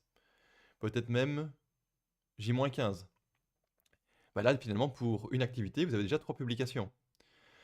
Vous pourriez communiquer de la même façon pour les vacances. Ah, le secrétariat ne sera pas joignable d'aujourd'hui à jusque dans 10 jours. Mais prévenir une semaine avant. Et si vous avez des demandes à faire au secrétariat, il vous reste une semaine pour le faire. Euh, les épreuves intégrées, les réalisations. Vous savez que vous avez un prof de couture qui sort une ligne complète, une collection complète au mois de mai. On est à un moment où il n'y a pas trop d'autres choses, mais ça, c'est l'événement qui représente le mieux votre école. Il ne faut pas le louper. Mais là-dessus, vous allez pouvoir communiquer, mais peut-être longtemps à l'avance, et peut-être même longtemps après. Jour J, hey, il faut venir voir aujourd'hui la collection de la section couture. -7. Hop, hop, hop, dans une semaine, surtout n'oubliez pas, la semaine prochaine, c'est l'élément immanquable de l'année, venez voir ça. Un mois avant, réservez dans un mois le machin. Peut-être qu'un mois avant, réservez votre place, parce que regardez, l'année passée et l'année d'avant, voilà ce qu'on a fait, c'était trop bien. Il y avait eu 500 visiteurs et on a des professionnels qui sont venus recruter nos couturières et couturiers. Donc il y a moyen de prévoir toute une communication en amont. Vous allez remplir votre calendrier, toutes les cases de votre calendrier avec ces dates importantes. Et finalement, vous n'aurez plus qu'à venir intercaler tous les imprévus, toutes les publications spontanées. Vous l'aviez pas prévu, vous avez envoyé un ou une étudiante au WorldSkills. Contre toute attente, votre poulain remporte la première place. C'était inattendu. C'est la première fois que quelqu'un de chez vous y va. Bah, vous allez communiquer dessus à fond. Parce que c'est vraiment... Il n'y a rien qui pourra quasiment mieux valoriser la qualité de la formation que vous lui donnez que d'être champion du monde dans sa discipline. Et bien là-dessus, vous allez mettre le paquet à un moment où ce n'était pas prévu. Et donc vous allez mélanger des publications spontanées et du contenu que vous allez pouvoir planifier. L'intérêt de planifier, et là je me mets dans la peau de la personne ressource, qui a sans doute en charge en plus les réseaux sociaux, sans recevoir forcément des heures et des dixièmes pour tout ça, ben ça va vous permettre de travailler très loin en amont et dire, ben voilà, telle semaine, c'est super calme, les profs sont pas encore là, ils n'ont pas plein de questions à me poser sur l'entretien de leur PC et tout ça, voilà, c'est calme dans l'école. Ben, je vais passer une après-midi pour planifier toute mes publications et réfléchir à tout ce que je peux faire. Et peut-être qu'en une après-midi, vous aurez fait tous vos visuels qui vont être cohérents. C'est le même modèle sur Canva que vous allez utiliser, c'est le même template sur Photoshop que vous allez faire. Et donc, vous allez faire un peu de travail à la chaîne pendant 2-3 jours, mais vous aurez publié, enfin prévu, l'essentiel de vos publications sur l'année. C'est aussi un moyen que vous pourriez avoir au mois de juin. Vous demandez à vos collègues de vous communiquer toutes les dates, tous les éléments importants. Hop, vous venez, enfin, dans leur section, dans leur classe, et vous allez remplir un calendrier avec tout ça. Finalement, on se retrouve avec plus de publications qu'on ne l'aurait cru possible au début, parce qu'on va pouvoir publier sans être dans l'effervescence, dans la recherche, dans l'urgence d'un truc à dire. Ah tiens, on n'a rien mis depuis 15 jours, qu'est-ce qu'on mettrait bien? Bah non, ces 15 jours, en fait, ils sont déjà remplis depuis longtemps parce que depuis l'année d'avant, vous aurez réfléchi à ce que vous pourriez mettre l'année suivante. Si vous loupez une publication une année, bah déjà, enfin, un moment, déjà, c'est pas grave, vous pouvez dire, hé, on a oublié de vous le dire, mais la semaine passée, il y a eu ça, et ça, c'était trop bien. L'année d'après, vous planifiez le machin que vous avez oublié de dire. Ça va se remplir, ça va se faire tout seul petit à petit. Bah, ah oui, j'ai fait ça juste avant de lancer le live en plus. Vous allez dans les grands moments, bah, je prends les plus simples, la rentrée, les jurys publics, les portes ouvertes, les congés, l'événement, enfin les événements récurrents. C'est des trucs que vous allez pouvoir anticiper. Alors finalement, ces missions et les personnes qui vous font travailler en tant que community manager, bah, c'est l'organisation pour laquelle vous travaillez, c'est la plateforme pour laquelle vous allez que vous allez devoir satisfaire en termes de performance, et c'est la communauté euh, pour laquelle vous allez devoir créer du contenu de qualité afin qu'elle vienne se greffer, qu'elle vienne se grandir votre galaxie d'étoiles. Votre grand cercle composé de galaxies, d'étoiles et tout ça. Donc, vous allez devoir réunir finalement l'intersection de ces trois cercles. Il va falloir représenter l'institution avec une ligne éditoriale qui est la sienne, rencontrer les attentes de la plateforme, que les gens consomment un maximum de contenu chez elle, et vous allez devoir rencontrer les attentes de votre public, produire du contenu avec une certaine valeur ajoutée, qui fait que ces gens vont vouloir suivre votre contenu. Et c'est comme ça que vous allez atteindre le plus haut niveau de performance en tant que community manager. En fait, on touche déjà finalement à la fin de cette présentation, il ne reste pas grand-chose. Euh, j'ai quelques visuels, je ne suis pas très certain qu'on va en parler maintenant. Euh, allez, si, peut-être quand même, il reste du temps. Je suis presque triste de vous lâcher trop tôt. Cette longue vue, cette lunette astronomique plutôt, elle représente les outils qui vont vous permettre d'analyser et d'observer un peu mieux enfin, les performances de vos publications. Vous allez observer les réseaux et voir ce qui marche et ce qui ne marche pas. Il existe plein d'outils, souvent intégrés aux plateformes, qui vont vous permettre d'observer les performances. Telle publication a touché autant de personnes. Les données démographiques. Votre public, c'est plutôt des joueurs, des hommes à 85%, entre 25 et 45 ans. Mais vous avez aussi 15% de femmes entre 20 et 30 ans. Et donc, je vais pouvoir comprendre que le contenu que je publie, bah, il faut qu'il touche cette cible. Ok, bah, je vais mettre le paquet sur les 85% de mecs qui jouent à tel jeu. Peut-être que je ne vais pas parler, je vais pas orienter une publication. Hey, dans la cour de récré, il faut vraiment que tu sois le meilleur pour battre tes potes. Bah non, à 25-45 ans, la cour de récré, ça leur parlera pas beaucoup. Par contre, hey, vous voulez savoir comment continuer à gagner plus de pièces d'or pendant que vous êtes au boulot? Voilà, il y a peut-être moyen de trouver une autre attaque. Boutique de bonbons, votre public c'est les gens nanana. Ah bah c'est les gens qui vont au cinéma juste après. Ça je le sais peut-être par la bouche à oreille. Ah oui non, on vient chercher des bonbons, des chics avant d'aller voir un film. Bah peut-être que je pourrais faire associer un bonbon à un film.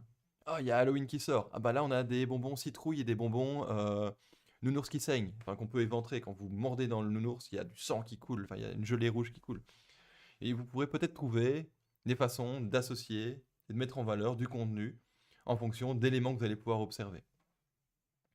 Alors là, je pars en live, j'avais pas du tout prévu de parler de bonbons sanguignolants, Mais l'idée m'est apparue comme ça. Peut-être parce que j'ai reçu beaucoup de chic pour mon anniversaire qui était il y a 4 jours. Je sais pas comment je vais manger tout ça. Enfin, si, j'ai une bonne idée, mais je vais encore mal au ventre après. Alors, si on passe à la suite. Euh, donc, je vous ai dit, il y a plein d'outils, etc., pour analyser les performances.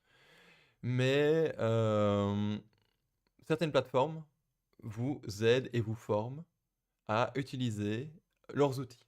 C'est le cas notamment de Facebook, c'est le test. Vraiment, quand je vous ai dit que j'avais bossé mes réels au mois de mai de l'année passée, j'ai découvert ou redécouvert que Facebook file des conseils avec un peu de gamification, c'est-à-dire que vous allez gagner des points, des badges, ils vont dire que vous gagnez des niveaux quand vous menez à bien certaines missions. Et donc là, par exemple, on a bon travail, continuez sur votre lancée. Vous avez touché davantage de personnes en interagissant avec votre audience. Voici quelques exemples. Donc Facebook me dit, hey, il faut entretenir la flamme. Quelqu'un te pose une question sur la suite d'une publication. Réponds-lui. Mentionne-la. Parle à quelqu'un d'autre. Ne laissez pas les gens dans le vide. Un petit peu comme ici. Quelqu'un va parler dans le chat. Bah, si je ne réponds jamais à ce qui se passe dans le chat, bah, la personne elle va se désintéresser en disant ouais, bah, il est bien gentil Pierre, il dit que je peux poser des questions, mais quand je pose une question, il me répond pas. C'est un peu pareil sur les réseaux. Bah, d'ailleurs, en fait, on est sur un réseau. Facebook me donnait comme conseil de garder le cap et de combiner différentes choses. Donc d'utiliser des réels, des stories, des vidéos en direct pour toucher mon public de différentes façons. Créer du contenu original.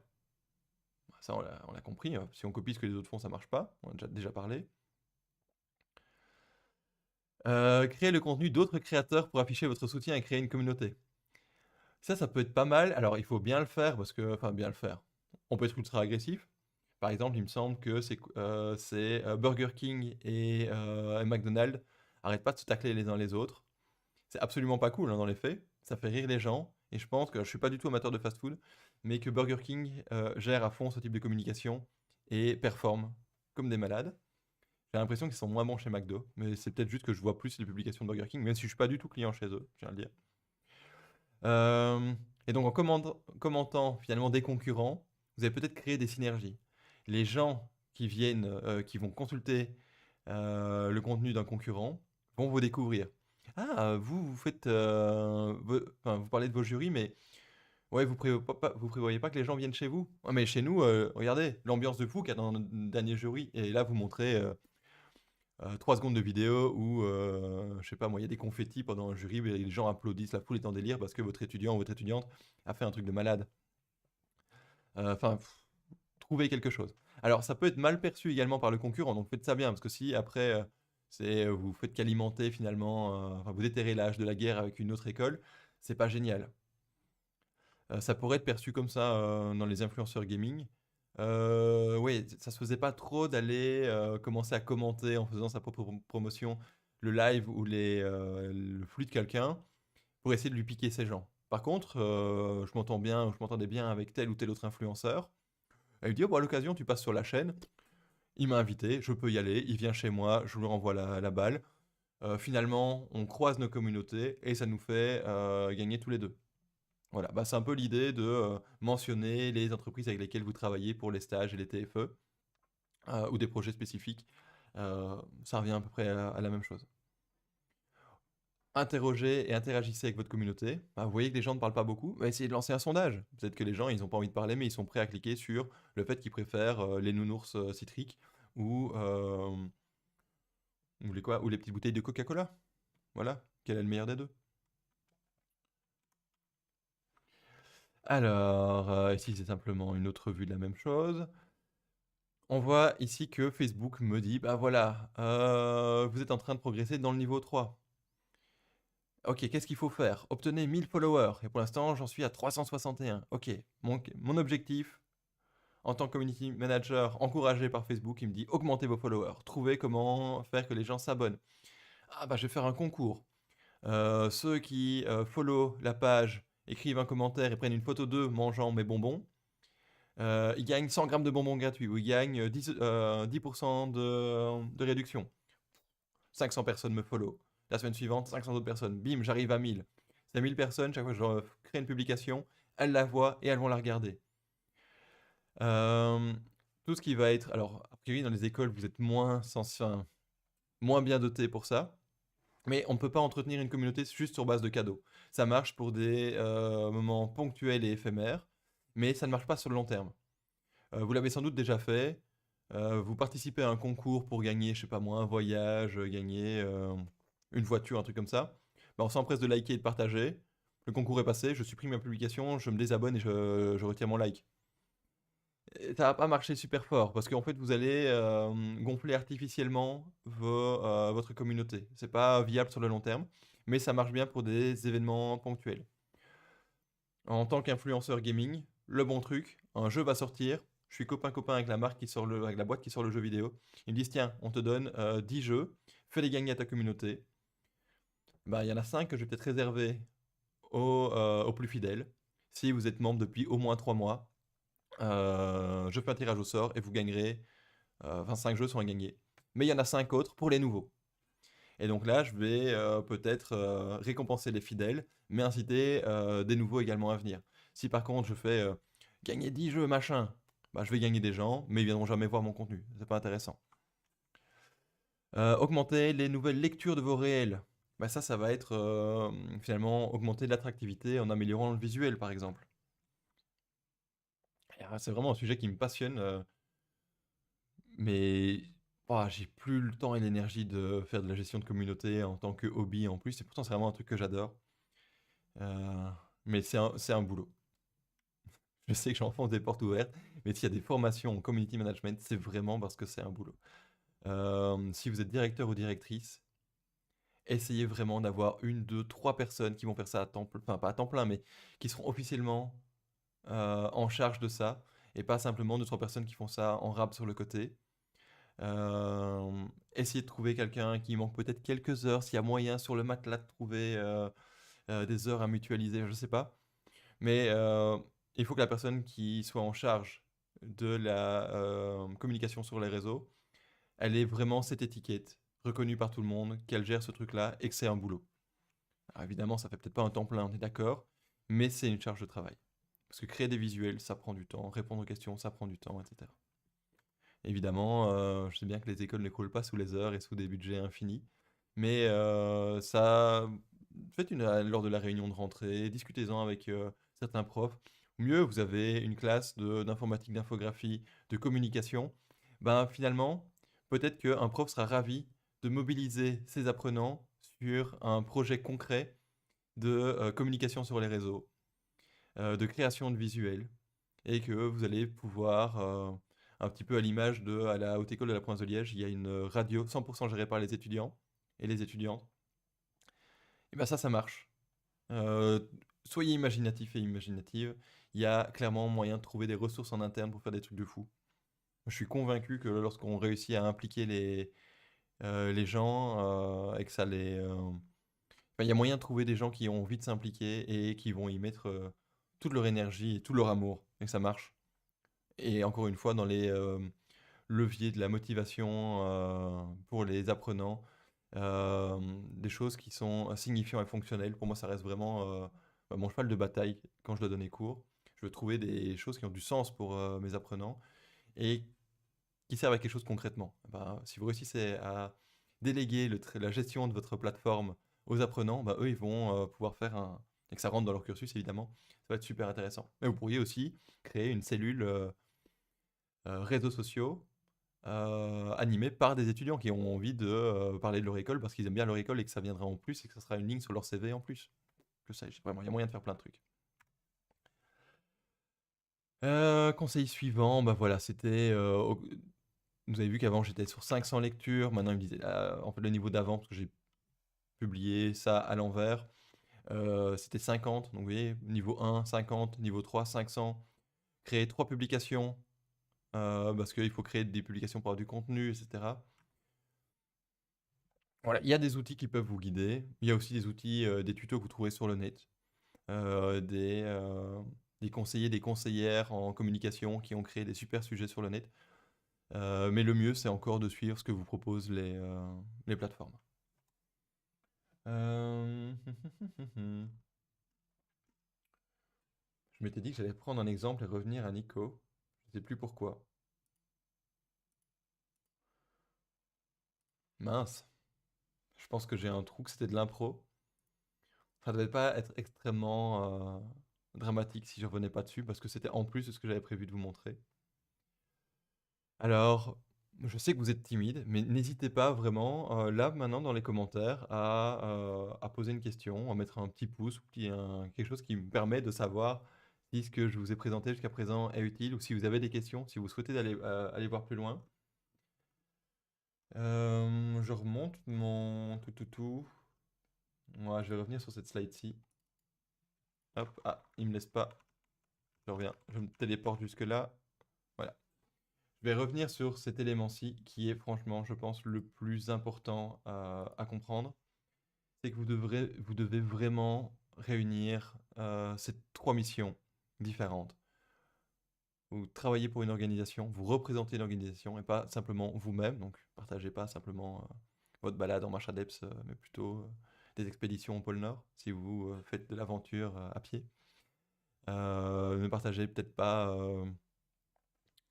ce que vous avez mangé hier soir, mais plutôt ce que l'équipe, la section cuisine a créé. Ou alors, vous leur faites un clin d'œil si vous êtes suffisamment populaire. Euh, N'oubliez pas que les plateformes ont de grosses attentes et que vous êtes très nombreux à communiquer. Pour ça, allez aussi voir ce qui se fait ailleurs, chez les concurrents éventuellement, pour pouvoir vous en inspirer et faire mieux. Et donc là, vous allez améliorer les performances de vos publications et rencontrer les attentes de votre communauté. Pour ça, il faut réussir, et c'est le plus compliqué, à savoir ce qu'elle attend de vous. Donc placez-vous dans la peau de votre communauté, interrogez vos étudiants. Ah tiens, pourquoi est-ce que vous êtes inscrit ici? Ah, toi tu veux trouver du boulot là-dedans? Ah non, toi tu apprends l'espagnol pour partir en vacances. Ok, ah, la moitié de la classe apprend l'espagnol pour partir en vacances. Ben, peut-être que ça pourrait être bien d'orienter la communication de l'Institut des langues modernes sur, euh, certains vont appeler ça du récréatif, bon, en tout cas c'est peut-être pas du professionnalisant, en disant, mais les gens chez nous partent pour leurs vacances ou pour leur pension, et ben avant d'aller vivre dans le sud de l'Espagne, ou dans une certaine partie de l'Espagne, je sais pas si le sud est toujours super bien, euh, ben, ces gens ils viennent chez nous apprendre l'espagnol, et après ils ont une vie épanouie et intégrée là où ils vivent, enfin là où ils vont partir. Et on peut trouver plein de trucs, mais pour ça, interrogez votre public. Vous pouvez pas vous y fier à 100% parce que ces gens, ils sont déjà venus chez vous. Alors, donc il peut y avoir une sorte de biais du survivant, une confirmation. Ça pourrait être bien de réussir à toucher les gens qui ne viennent pas encore chez vous. Voilà. Alors là, par contre, ça devient très compliqué. On va pas rentrer dans le détail tout de suite. Mais voilà, sondez pendant les portes ouvertes. Ah, qu'est-ce qui vous a amené? Pourquoi est-ce que vous êtes venu ici? Qu'est-ce que vous attendez? Ah, qu'est-ce qu'on ne propose pas et que vous aimeriez voir? Ah, bah, en fait, ça, ce que vous nous dites, on propose pas de, je sais pas moi, on propose pas de, bah, j'ai pas d'idée. Propose pas de sculpture sur sucre, enfin en sucre, en cuisine. Bah, en fait, vous pensiez qu'on ne l'organisait pas, mais on le fait. Et en fait, vous, c'est ce que vous auriez faire. Ben, peut-être que ça pourrait être bien dans la communication de mettre en avant les réalisations en sucre de mes apprenants et apprenantes en section cuisine. Voilà. Bon, je vais arrêter d'essayer de tirer du contenu de mon esprit malade et comment dire, trop abondant en idées bizarres. Et donc, bah, je vous rappelle que vous pouvez venir nous trouver et retrouver nos formations sur notre site. C'est le moment en promo de la fin, après la promo du début. Consultez les formations, il y a un nouveau catalogue qui va apparaître. N'hésitez pas à regarder toutes les formations disponibles dans le catalogue pour venir nous demander de les donner chez vous. Je vous rappelle que si votre école est membre du CP11, fait partie du réseau CP11 de la fédération de PO, en promotion sociale, c'est gratuit, on n'a pas de paperasse à remplir. Nous, on informe généralement la direction, pas parce qu'il faut surveiller, mais parce que comme ça, elle sait qu'on vient la voir et qu'elle a peut-être des questions concernant des dossiers administratifs, par exemple. Et elle n'est pas étonnée de voir des externes se promener dans les couloirs. Il n'y a pas besoin que vous soyez 50. On viendra avec grand plaisir, même si vous êtes 3-4. On vient aussi avec grand plaisir quand il y a une personne, à condition que notre agenda le permette. Une personne, parfois dur de se dire qu'on va se déplacer une demi-journée pour, parce que l'agenda est bien rempli. Ou alors on pourrait le faire en visio. Vous pouvez également venir chez nous. On n'est pas obligé de faire ça dans une école. Nous, on a le droit de bouger. Si vous voulez qu'on ait se faire une petite formation informelle, une discussion stratégique sur votre communication d'établissement sur les réseaux sociaux, on peut tout à fait aller se faire ça dans un bar. Aucun souci. Ou en randonnée. Ça, j'ai encore jamais fait, mais on pourrait imaginer une petite rando où on discute de technopédagogie. Ce serait génial, j'ai un nouveau créneau. Je vais créer un compte Insta, Rando Technopéda. Et surtout, descendez tout en bas, inscrivez-vous à notre newsletter. Ah bah, regardez qui on a là. Euh, inscrivez-vous à notre newsletter. On va pas polluer votre boîte mail, enfin vos boîtes mail, mais disons que tous les 2-3 mois, 4-5 fois par an, on va vous envoyer du contenu autour d'une thématique concernant les meilleurs articles, les meilleurs tutos qui ont un rapport avec cette thématique ou cet article. Et donc c'est une façon d'accéder à l'information. On envoie, le contenu vient à vous, vous ne devez pas venir le chercher sur notre site. Mais sinon, consultez simplement nos articles et vous allez vraiment en trouver, mais vraiment, une profusion. Je suis étonné, on est déjà à 7 pages de combien? De 12. Bah voilà, je m'étais pas rendu compte, on avait déjà publié. Alors je suis pas du tout le plus productif, il va falloir que je produise plus d'ailleurs. Euh, voilà, j'ai fait la promotion de Technopédia. Et je vous rappelle une dernière fois, comme ça je ne manque pas à mes obligations et à mes devoirs de citoyen européen. Je vous rappelle que Technopédia est financé sur fonds européens dans un contexte qui est le plan de relance et de résilience, qui vise notamment à ce que les écoles s'en sortent mieux en cas de crise majeure. Et c'est également, enfin, a également comme objectif de réduire la fracture numérique, notamment pour tout le public le plus fragilisé. Voilà, je vais terminer sur ces bonnes paroles. Et je vous souhaite à toutes et à tous une excellente journée. On se revoit prochainement, j'espère en formation et sans doute en présentiel plutôt que à distance derrière la caméra, même si ça m'amuse quand même assez bien ces petits webinaires en ligne.